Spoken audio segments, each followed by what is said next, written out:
Кызылжа шаарындагы газ ишканасы Газпромго карайбы? Тактайынчы мен, азыр тактайынчы. Анда тактаганча жазып алсаңыз, Кызылжа шаарында Кулатов көчөсүндө Союз мезгилинде курулган бетон үйдө биздин жарандар жашайт да, бир 5-6 үй бар ошол жерде, Союз мезгилинде курулган домдор. Ошолорго газ тартып бериш керек болуп атат да. 500 метр жерде газ турба, природный газ турбасы өтүптүр. Аябай кыйналышып атат экен да. Ушуну өзүңүз көзөмөлгө алып тапшырма берсеңиз. Кулатов көчөсү?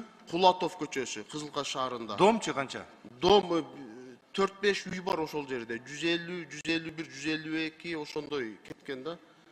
Андан тышкары, урматтуу Адылбек Алешевич жок экен, кетип калыптыр. Биздин Бакыт Эргешевич Кадамжай районунда чек ара статусуна 8 айыл кирбей калыптыр да. 8 айылды мен тизмесини берейин. Бул айылдар жалаң ошол Өзбекстан менен границага жакын жерде жайгашкан да. 8 айылды ушунда январь айында киргизип берсеңиздер жакшы болот эле. Баткен району мен Лелек районунда азыр 49 айыл. Кадамжайда да кириптир, киргизгениңиздерге чоң рахмат. Ошо 8 айыл калып кеттир да. Алмаз Кушбекович, bizde Кадамжай районунда эң чоң айыл өкмөт бар, Үчкоргон айыл өкмөтүчү. Үчкоргон айыл өкмөтү кече сиздерге кат жолдоду эле, бир аз акча сурашып атат да, себеби бала бакча, анан мектептердин көмүр кампалары жок экен. Ошого жардам берип койсоңуздар, көмүр кампаларды куруп бүтүрүп алышсын. Андан тышкары Госстрой бар да, Бирлик айыл өкмөтүндө Чечме айылы бар да. Бул кошуна Өзбекстан Сох анклавы менен кошуна айыл. Ошол жерде 1-май орто мектеби тендерге кирди дешип атат. Ошол боюнча маалымат берип коюңчу. 1-май орто мектеби боюнча маалымат бериңчи. 1-май орто мектеби дейсиз? Ооба.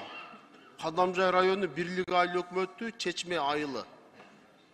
Кат жүзүндө берип койсоңуздар анда, Ошол мектеп жана капиталдык салымдарга сунушталыптыр. Сунушталып. Ооба. Ошол киргизип бериңиздер, бул Чечме айылы статусты өзгөчө статуска айыл да, чек ара статусуна. Таможня барбы? Бар. Бизде Кадамжай районуга Ош областынан Баткен областына отдел контрабанда барып, жалаң дыйкандар менен күрөшүп атат да. Бүт көчү барыптыр. Сиздер деле көчү барбайсыздар ошол жакабы? Контрабанда менен күрөшпөй, дыйкандар менен күрөшүп атат экен да. Бул дыйкандардын алмаларын кармашып атат экен, картошка, сабиз толуп кетиптир. Ошол жакта жашап атат дейт.